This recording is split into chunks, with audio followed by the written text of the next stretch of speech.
Hey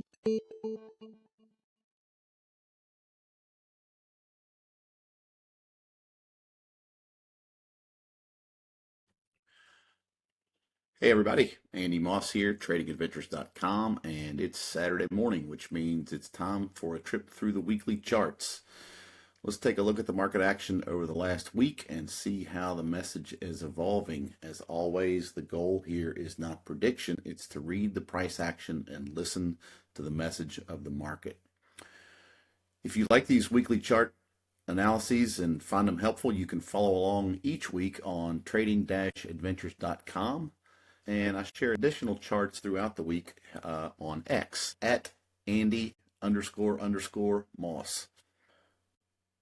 And with that, let's get into it. I've got the stock index futures roadmap chart up here. Now you can see the short-term time frame is lower with a series of lower lows and lower highs below a declining 5-day moving average across the board there. So the market has been pressured.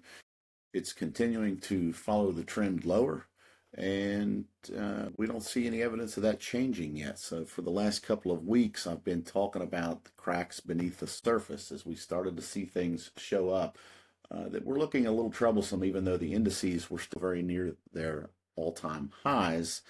In the last couple of weeks, those cracks widened and became more visible, and this week we're watching that weakness accelerate lower, as here we look at the SPY below its 40-week moving average or 200-day moving average there, and not by just a little bit. It's come down here a good bit, and this anchored VWAP has been on the chart for quite a while. This is off of the lows of last April, and it looks pretty likely that we're going to test that now. And if you recall, I first started pointing out this extension level several months ago. And at first it was just a reference point, and then we kept bumping up against it, and then we couldn't close over it, and then we started drifting away from it a little bit. So just to recap the progression here, this is not a surprise event that came out of nowhere, and I don't mean to suggest that anyone can predict what's happening next, because we know that to be false. But when you follow the price action and listen to the message of the market, you can see these things evolve and adapt along the way. So that's what we're doing here.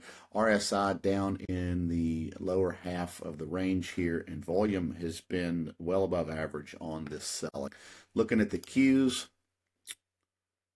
course, we have a similar situation here below the 200-day or the 40-week moving average. This consolidation area here, which I pointed to earlier in the week, had given way and opened the door to more downside, which we're now seeing. And we have, like the SPYs, we've got this anchored VWAP off of the April 7th lows of last year, and it looks very much like we'll probably reach that level. We could also tie in another slight reference point here. Let me make sure this gets in the right spot. This was the low back in November last year, and so we bounced off that just ever so slightly and closed above. So it's not a magic line. There's nothing incredibly telling about that level. It's just a reference point on the way. And RSI in the lower half. Volume has been higher, but backing off a little bit.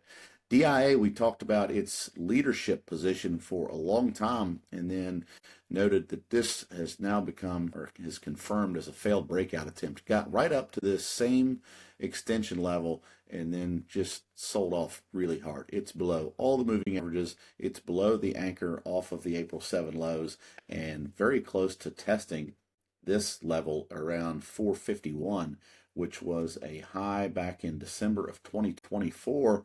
And that was a pretty important level. It got tested many times here throughout the following year or two, and really took some building before we could get prices above there and stay. So if that was an important level on the way up, maybe it'll be an important level on the way down. We'll have to wait and see for sure, but I do think it's worth keeping an eye on.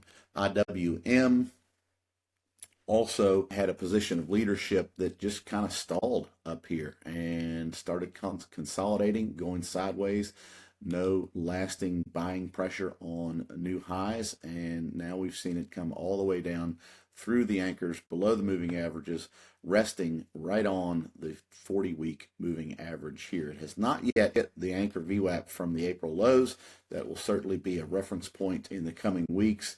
And we also have a previous high back in this area of November of 2024 that is, if we look at the closing highs on this candle, that's very close to where price closed this week. So that's a reference point.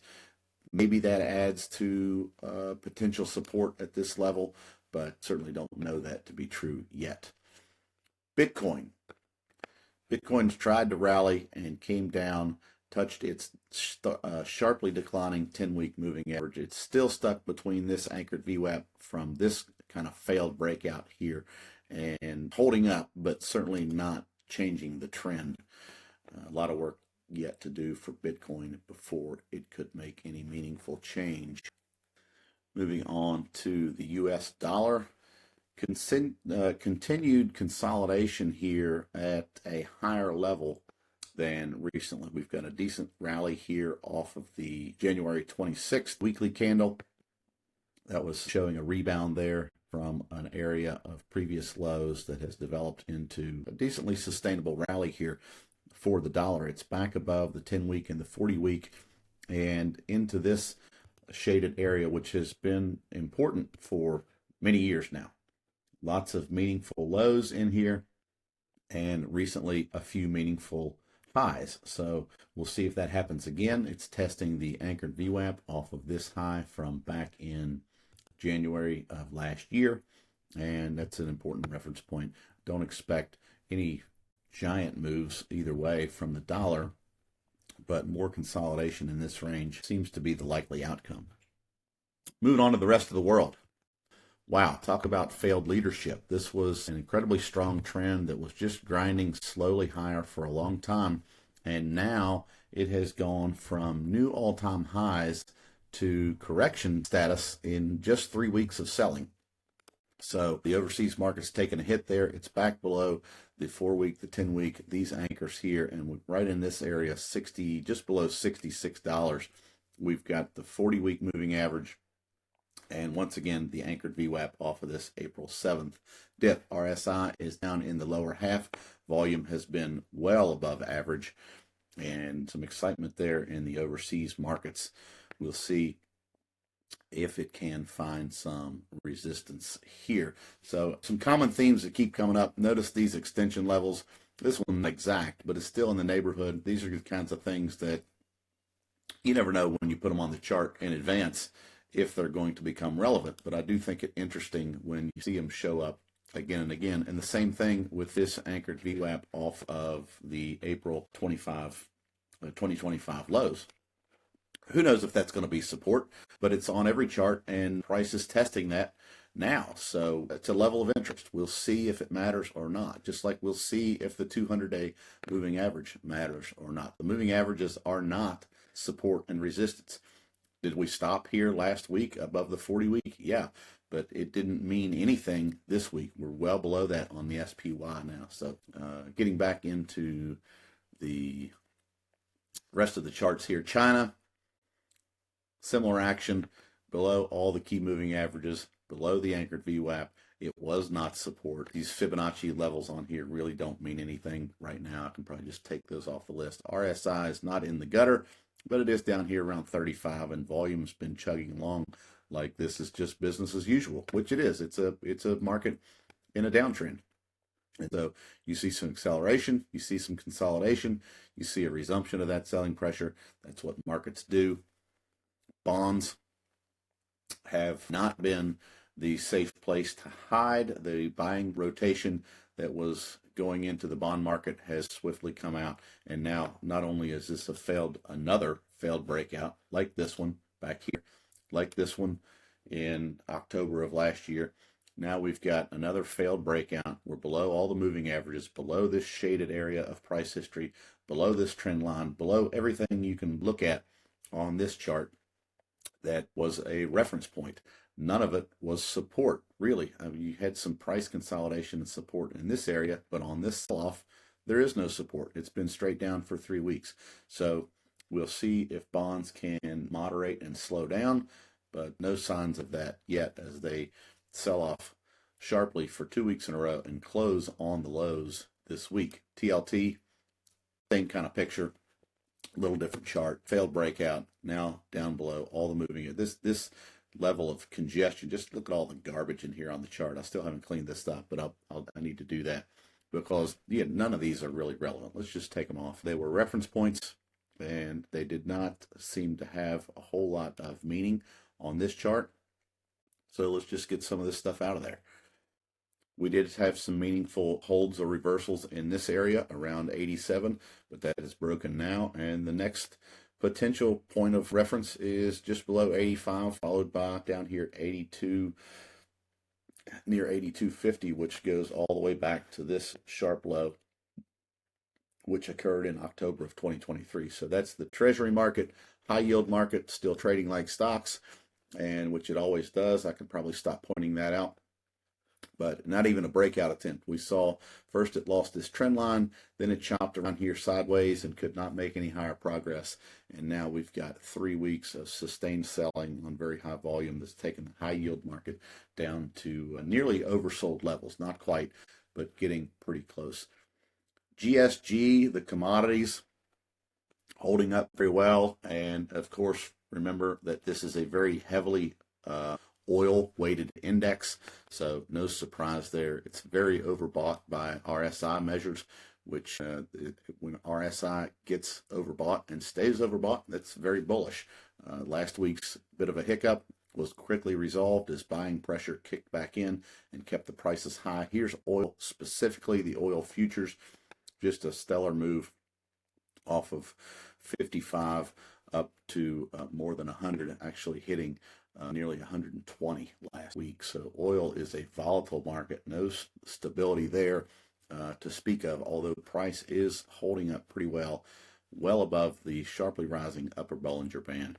And this expansion will certainly give way to some contraction at some point, but no way to know when that happens or to suggest that that happens next week, as the action continues to be very much driven by geopolitical pressures and headline events. So looking at gold sold off for the 3rd week in a row. It's this last 2 weeks, it was kind of the sellers testing, seeing if they could gain a foothold. Buying pressure was still evident, and now this week we see a pretty sharp decline down through a couple of Fibonacci levels here below the shorter term moving averages, still well above the 40-week moving average, but testing this anchor off of this little dip back here in October of 2025. We've got some corroborating factors in there, some recent highs, Fibonacci retracement. Again, that's not support, that's a level of interest. We'll see if it becomes support. We won't know that until after the fact. Silver, similar move, a little sharper selling, and down here in the lower half of the Bollinger Bands, below the 10-week and the 4-week. RSI is just now back to the 50 level, so there's a chance that that holds. We kind of hit the brakes. If you see this weekly low, right in the neighborhood of this weekly low. I don't have an anchor off of this slight dip, but we can put that in there. We're below that, so that doesn't look extremely relevant for this week, although it did a little bit of a bounce from it a few weeks ago. And we'll see if silver consolidates and gains a little support, a little stability. Does it continue lower next week? These weekly chart breakdowns they're about reading price, not predicting it. These reference levels matter, but they're never guarantees. They're just levels of interest. As we look at these relative strength relationships, we notice that failed rallies tend to matter more in weaker environments. And with all of these charts, we see prices getting lower. Remember that cheaper doesn't automatically mean better value or attractive. We have to watch the price action and see what the balance of buyers and sellers are telling us. Who is in control? IWF versus IWD. This is growth versus value.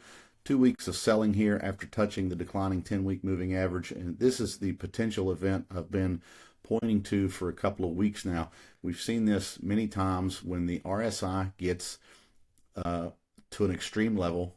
the first time, it's often followed by a second occurrence before we've seen a meaningful reversal. So no prediction, but a potential outcome that I'm watching for is another dip down here in the favor of value with another oversold RSI level before we see a meaningful return towards growth.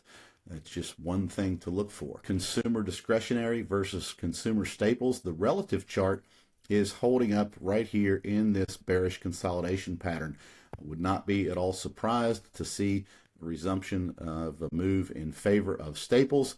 We've got 3 long upper shadows here for the last weeks showing that this slight progress higher has not been sustainable. We do have basically a flat or slightly rising 4-week moving average, but just to show you independently here is the discretionary sector, and here is the staples. Really sharp selling there, as at first people started positioning more defensively, and now that's a relative term if you consider staples to be more defensive than discretionary. But now it would appear that positioning is going even more defensive, leaving both of these sectors in concert, or maybe even altogether. So that is your relationship between staples, discretionary, and staples. Looking at high beta versus low volatility, this is interesting because we actually see a slight shift back in favor of the higher beta allocation here. So it's certainly not a meaningful turn at this point. It's testing this declining 10-week moving average, but a little bit of a curious bounce there this week as we saw a move towards safety in so many other areas. So now we'll move a little more quickly through some specific areas of the market. The semiconductor index is still holding up better than most. It's been trading around this anchored VWAP, the orange line here, off of the November lows, and it's below the 4-week and the 10-week, but it's still in the upper half of the Bollinger Bands. The RSI is still in the bullish upper half. Volume has been about normal, and semiconductors are still holding up fairly decently as a collective group there. Biotechnology, on the other hand, is starting to round over a bit here, and looks like this selling pressure is continuing to build as we see maybe this develops into a topping formation, maybe not, but we're below the moving averages. We're below this anchor from this little dip back in November. We're in the lower half of the Bollinger Bands. RSI has a similar rounding top formation up here for now, and volume has been right about average. So would not be surprised at all to see further selling pressure show up in the biotech sector. IGV, the software sector that everyone's been watching, we watched for a bounce. We got a bounce, and that's all we've got so far. It's not a reversal. It's not a change in trend. It came right back up into a logical area where sellers resumed control and started pushing back the price back lower. So it's below the moving averages. Fix this chart a little bit here, and a little bit of a remedy here in the oversold RSI, but it's heading lower again, and volume continues to be above average. So not out of the woods for the software sector yet. Mag 7 is a group below all the moving averages, below the anchor off the April lows, and closed below this high from December of 2024. Notice that wasn't a weekly closing high. That was just the intra-week high back in late 2024. The closing higher closes were down in this area. So look for more movement lower on the Mag 7 as a group, and individually, just very quickly, Apple testing its rising 40-week moving average. Amazon still choppy in a bearish consolidation pattern. Google, same. It's trying to hold this anchor, but really not doing a very convincing job of it. We've got the 40-week down here around 263. Meta, big news this week as they shut down the metaverse. So do they change their name? Do they change their business approach? They've already done that, but we'll see. We've got a little bit of a reference point here from this low back in November of 2025. And if this doesn't hold, then we'll see price action potentially down into the lower 500s or upper 400s would be the next kind of area to watch on Meta. Microsoft, very similar to the software sector, which makes sense, but selling off harder. It's just not finding any lasting buyer control here. Nvidia, they had earnings. The results were good. It couldn't stay up. It's back down, testing this area around the lower 170s, and still in a choppy sideways mess, really, which it's been for 9 months or so now. Not breaking down, but certainly not making progress higher there. And Tesla is picking up some steam on the downside, accelerated lower below this rising 40-week moving average, testing this high from back in May of last year, and not looking good. So before we get into the breadth and participation measures, I want to show you one more group of names here. These are the different S&P sectors, and I want to start with a couple important ones, because for a long time, as everything else was selling off harder, we saw things like industrials and materials taking the leadership baton. That situation has changed, and this very strong pronounced rise up has now given way to a quick move back down, erasing almost the whole move there. That is XLB, the materials sector. If we look at the industrials, same thing. The move higher wasn't as sharp or pronounced, but the sell-off has been equivalent and has almost erased all of that progress that was made over the last several weeks. And then if we look at the rest of the sectors quickly, communications breaking down below a 40-week moving average. Energy is the one standout, which makes sense. If we've seen the incredible relative strength and absolute strength in oil, XLE has been the one sector that continues to hold up and attract more buying. Financials, weak and looking like they'll potentially move lower. Technology, not much going on there. We do have some DeMark 9 buy setups printing this week. Those are context. They're not a signal. It's just something to be aware of. Sometimes the terms happen pretty exact, but not always. So this is just a reference point. Again, not a predictive indicator at all. Just something to be mindful of. XLP, there's the staples we already looked at, back down here in this choppy sideways range, with basically flat, slightly rising 40-week moving average there. Real estate had also been somewhat a level or an area of leadership. It's breaking down now and below the moving averages, back in this range. Utilities, same kind of story. Healthcare, really nasty move here over the last 3 weeks of selling. And here is the discretionary sector. We already looked at that as well. So now let's look at the breadth as judged by the percentage of S&P 500 stocks above a 50 and 200-day moving average.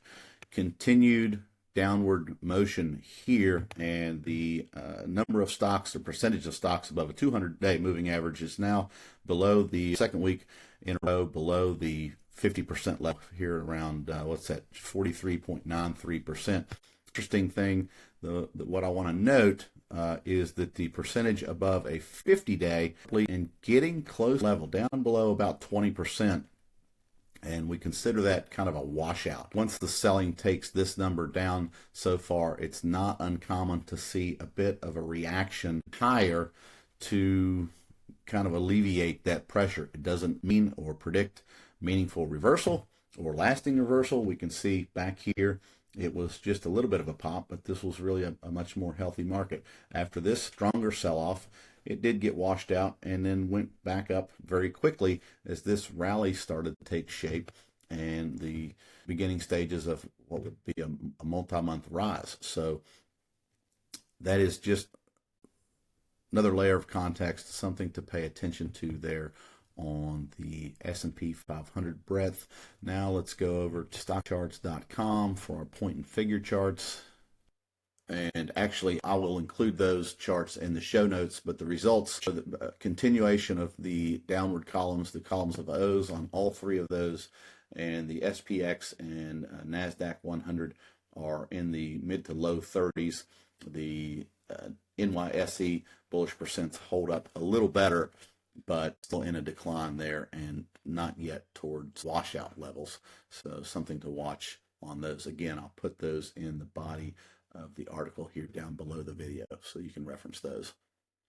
So looking ahead to next week, we've got a pretty slow and normal calendar as far as earnings and economic news. I don't see any major earnings reports coming out, nothing that jumps out at me. The economic news is pretty run-of-the-mill with some manufacturing numbers, some crude oil inventories. That'll probably be the biggest headline that comes out of the announcements next week, and jobs data, that kind of thing, but nothing that seems to be incredibly, or has the potential to be incredibly market moving.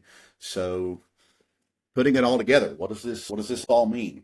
Now what? The message for several weeks now has been potential caution. Go slow, be patient, and do less. And so far, that message has not been invalidated. We've seen the high-level consolidations give way to lower prices. We've seen sellers engage and activate, driving prices lower still. And it doesn't look like there's any technical change to be gleaned from these charts. It's downward motion. It's resolution lower from bearish consolidations patterns. It's increased velocity or intensity of selling. The only thing that will provide some relief next week is positive news out of the Middle East, which we got some hints of that late yesterday afternoon. Do we get a big gap up in the futures Sunday night and in the markets on Monday morning? Who knows? That is a possibility. Does it mean that the bottom is in and just start buying the dip and it's back to good times? Absolutely not. Those events take time. They're a process. There are even a V bottom turnaround is not something that you can just pick out of thin air. These are things that we have to watch. And if we go back over to the shorter time frames, this is where we will find evidence of that happening if it were happen to show up. We see, do we go back up and test these levels? This is the 1 hour chart on the stock index futures. Once again, we've got several reference levels here on the S&P futures. We've got an anchor off of this recent high sitting around 66.50. We've got the declining 5-day moving average sitting around 6,700. So if we're going to see a meaningful turn, it will evolve like this. Price will come back up. It will either test or blow right through these levels of interest. Does it stop and turn around and head lower? If so, that's a message that we want to listen to. Does it blow right through them, or does it get above and come back down and test from the upper side? No matter the case, what we want to see is a series, a beginning and then continued series of higher highs and higher lows that eventually get back above a rising 5-day moving average. That is the first part of a potential turn sequence that we can be on alert for. Then we can look at the daily and the 30-minute charts. Do we see the same thing happening in the index ETFs on this 30-minute time frame? I can show you this version of the roadmap. Here's the ETFs on a 30-minute chart. Again, same information, little different lens. Steeply declining 5-day moving averages. Lower lows and lower highs create a downtrend. Can we see that change? Can we see a evolution into a sequence of higher highs and higher lows? Does the 5-day turn around and start to rise? Do we see that sequence of higher highs and higher lows continue above that rising 5-day?